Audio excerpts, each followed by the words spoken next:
Hello everybody, it's Good Looking Pete here again. I've got about an hour to kill, so I just thought I'd do the story of second chance sailing. Sat in my car again. This is an hard one to do. There's a couple of you could do me trying it. It's not easy to do a video just sat in a car in a car park. First thing, find a nice quiet car park. This isn't. Don't be too worried about people walking past and seeing you looking like a complete lunatic talking to yourself. Most of us do that most of the time, especially Don. Story of second chance sailing, how it all came about. Started off, we always used to meet up at a place called Grey Melon Market. We used to sit on a friend's stall called Bob, just passing them day away on buying bargains, in Don's case and my case. I think Alan used to buy bargains off there as well. None of us had been sailing up until that stage, and one day Don came up to us and he said, I bought a boat. We thought he said he bought a coat, because he used to buy anything. It turned out he'd bought a boat in Barrow in Finesse, which is about 140 miles away from Manchester. So we all decided to go out with him for a day out, and Jolly Boys day out, and see what it was like. So we all set off. At that time it was Alan, me, Don and JJ the clown. He was actually a clown by profession. We've not seen him for a bit. We'll have to try and get him back in touch with him. I think he's found love. So we went down one day to Barrow, and we didn't know about the boats. Don hadn't seen them. He'd bought them sight as seen on eBay. I think he paid about £40 for two of them. He didn't. At the first he thought he was buying one, but it turned out he was buying two. We got there, and it was a 25-foot boat with a snap mast and no engine. The engine was an outboard on a rail at the back of the boat. It was a bilge keel, and there was no engine with it. But next to it, it was what you could consider a wooden boat, about 25 foot again. A few nice bits on it. Big hole in the side of it. But in the back of it, it had a diesel engine. Now, looking back at it, it was an immaculate diesel engine under a wooden cover. Never seen such a clean diesel engine. Cost you £2 no messing. We could get it going probably in about 20 minutes now, if looking back. The idea was to take that engine out and put it in the one next to it, and get the mast fixed. In fact, he picked up, I think he did pick up a mast at the time, cheap. But it was just too far to go. If you're going to get a boat and you're going to need to be working on it, don't get it vast distances, because you may think you're going to have the intentions of doing it, but something will crop up and you just won't get the time, and like most people just spend loads of money and never ever go sailing. So he decided the best thing was to sell them. Put them on eBay. Sold the bilge keel, got a good price for about 120 for that, and I think he got about 120 for the one with the wreck one with the good engine. The problem with them as well is they were on the beach as such, but at Barrow the tide doesn't come in very much most days, and once a month you might get it coming in full tide. And whoever had beached this had beached it at full tide, so it was way up the beach. I reckon it was 1,000 yards away from the sea. And Barrow, a terrible place to go out. I mean, Barrow in Finesse is where they make the submarines. So there's a nice channel there, but again, I suppose even launching the submarines, they can only do that certain times of the month. And then you have to go under a bridge, and that's how the mast had actually snapped on this boat. The last owner had some trouble, not called the bridge to open, and had hit the bridge before they opened it. I think his engine had gone. So that was the first time we went into having a boat, and we never managed to get out in it. Wasn't long after that, Don came back to us, bought another boat. This seems to be a reoccurring thing with Don. But the problem with Don is when he goes on eBay, most people will put nearest first, not Don. He always puts farthest first. The next boat, he came up to us, he says, I bought a boat, it's in Cardiff. Now, Cardiff's 200 miles away from Manchester. Now, if you're American, 200 miles is now, it's like go to the shops. But it's more than go to the shops from Manchester. It was a 4-hour drive. It's not a nice drive at all, Cardiff. So, his plan, well, it turned out the boat was in a marina in Cardiff Bay. Cardiff Bay's locked off from the sea, from the Bristol Channel. His plan was to sail it back with his cousin. It was going to take him about 3 or 4 days up to Conway. We decided that stage Conway was a nice place for us. We've been there, I've looked around it. So we went down. There was me, Alan and Don. The plan was to go down. Again, he'd bought the boat on eBay. I know people say you've got to see this, you got to know. Most of the times, if you're getting a bargain, just buy it, go down. If you don't like it, you can sell it again. It's totally up to you. This time, we went down with him to Cardiff, and the plan was to have a look over the boat, because it'd been stood for about 2 or 3 years in a marina on a swinging mooring. We was going to look over the boat, get what bits we could right, and Dom was going to go down a couple of days later and sail it back up with his cousin. So we went down, we took all what we thought we might need, spare battery, petrol, tools. I think we had most things anyway. So we got there, and it was a marina, like I say, in the bay, but it was a snotty marina. Sorry for any of you snots that are watching this, but we're just lads from Manchester, and you take us as we are, rough and ready. Well, rough, I don't know about the ready. So we got there, and it was a really posh marina, and we seen where the boat was, and the boat was about 30, 40 feet away from floating pontoon. So we had no way of getting out to it. So we thought we'd go up to the clubhouse and ask them to see what they like, whether we could leave it there a few days and just work on it. So we went up to the clubhouse, and this Commodore, you know, like when you go to some of these places, you've got the Commodore and all the ones who think they're real sailors. It turns out that most people in Cardiff don't go out of that bay, which is totally, you're in a pond basically. More about that later. Most people just go and sail around the bay because it's about 1 or 2 miles across, so it's a nice little place for sailing, but you're never going to encounter any waves, wind or anything like that. Maybe a bit of tide when you open the gates.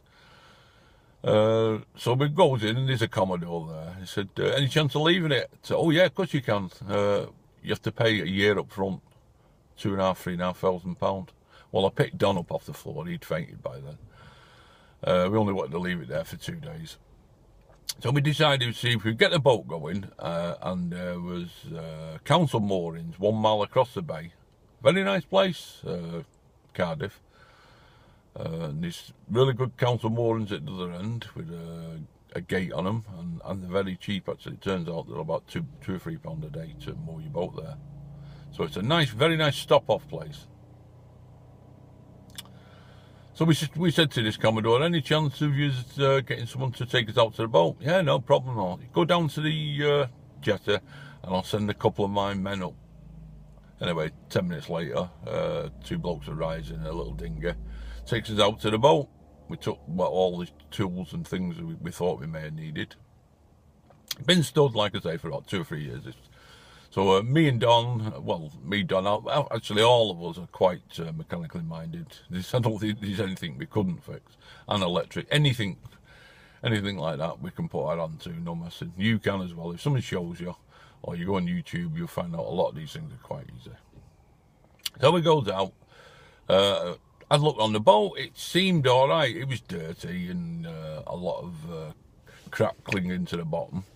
But it was all there in one piece. So anyway, we set about the engine. No chance of starting the engine, especially these outboards. When they've been stood for more than 6 months, you're going to have to strip the carb down. Or if you're lucky enough, someone may drain the carb before they've left it. The one thing you don't want to do is be leaving these outboards with fuel to go stale in the carb. Because you're going to have to clean it out. So anyway, clean the carb out. And give it a few pulls, and it started. But it was running rough. It needed a good run. And I think we'd left a bit of the fuel, stale fuel in the tank. I think we just topped it up. Again, we should have emptied it, but we had nowhere to put the stale fuel, so we thought we'd just fill it up. So it was running, just a bit over, tick over, a few pops and farts out of it. So we decided, right, fair enough. We'll drop the strop and motor across this bay. It's only going to take us about an hour. To the council moorings. At this stage, I think we should have run the engine a little bit more. Dom went to the front of the boat, and to describe where this boat was now, it was on a swinging mooring, 40 feet from the pontoon, with a small channel behind us. At one end of the channel there was rocks. The other end of the channel there was freedom, basically. And you could have gone out there, turned left and gone across. But in front of us, there must have been 40 boats on swinging moorings. Nice boats. Big motorboat next to us, probably worth about 50, 60 grand. We don't like motorboats. Most yachties don't like motorboats. Anyway, most of the boats were 35 feet away from us on swinging moorings. But there was a gap. Don't forget, this is my first time ever on a boat. So the 35 feet, so there's a 60, 65, 70 feet gap we're in. And we can see in front of us, there's a couple of the boats in front of us. Now we're a bit pushed for time as well, because it was getting late on in the day. So anyway, we started the engine up, the engine's running, left it ticking over. We hadn't even put it in gear by then. Don goes up to the front, drops the mooring. Now at this stage you would have reversed 20 feet towards Alan and gone up the channel and gone out the easy way. We don't do things the easy way at second chance sailing. I don't think Don had told me what to do, so I decided, well, there's a nice gap there. He drops the mooring, I bangs it in gear, accelerates a little bit, and it seems to be going all right. And we start to go through this gap. Well, actually, no, just before that. No, after that. Yeah, it was after that. Start to go through the gap. No, I think I'm missing a little bit here. Yes, I actually did reverse. That was what happened. I did reverse, and as I started to reverse, the engine stopped.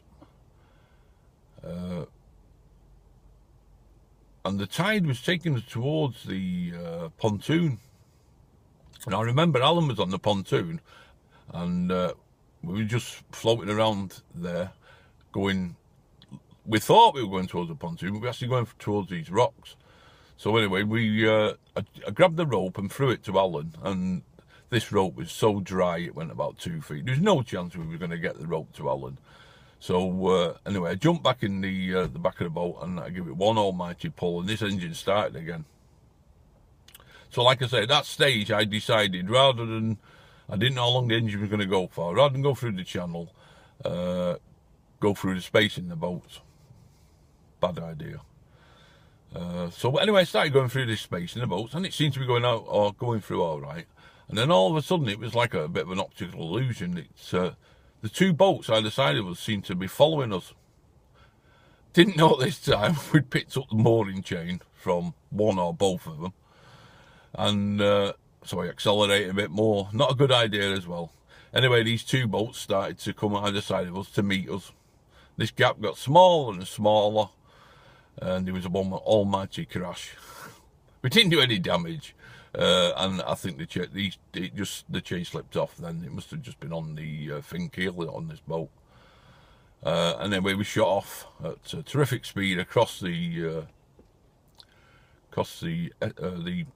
lake. Well, it's inlet, whatever it is.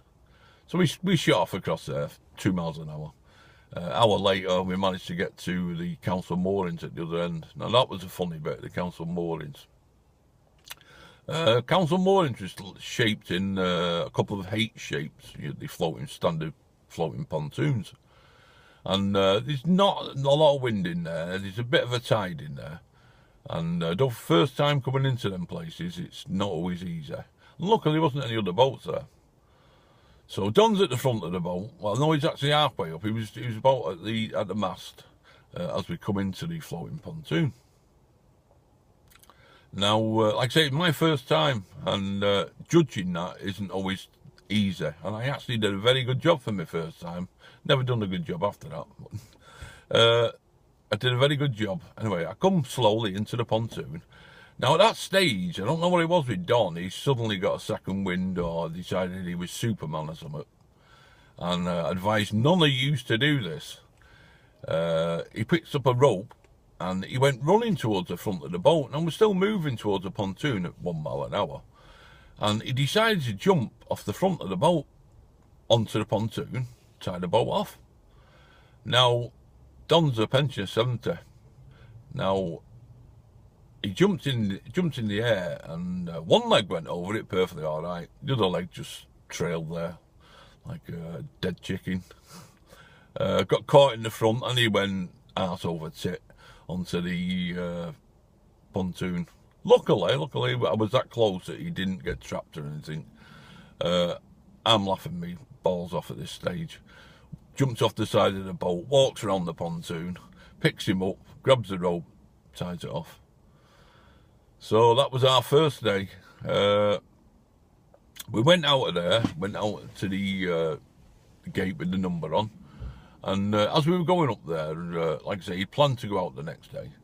There was a bloke walking down towards us, because there was one boat there, and I said, describe it as a boat. It was, it's one way to take them out every day, but the Conway one has about 25, 30 people you can put on it. This one took about 200 people. It was a ship. It was 150 foot long and about 75 feet tall. Anyway, this bloke comes walking down to us. Obviously a captain, just like an airline captain. White shirt, flat cap, all the crap on his shoulders. Nice bloke. We said, we're planning going out of here tomorrow. He said, well, you're lucky you're not going out today. He said, because once you go out through that lock over there, we could see the lock, it was about half a mile away. Once you go out through that lock, he said, you're in the Bristol Channel now. He said, if you've not been there before, it can be a vicious place. He said, as in today, he says, even I won't go out in that. He said, because it's 25 foot waves. He said, so just watch out. Now, that should have told something to Don in the first place. But we checked the engine out on the boat and everything, and it decided to go on the next day. So I'll tell you in part 2. See you soon.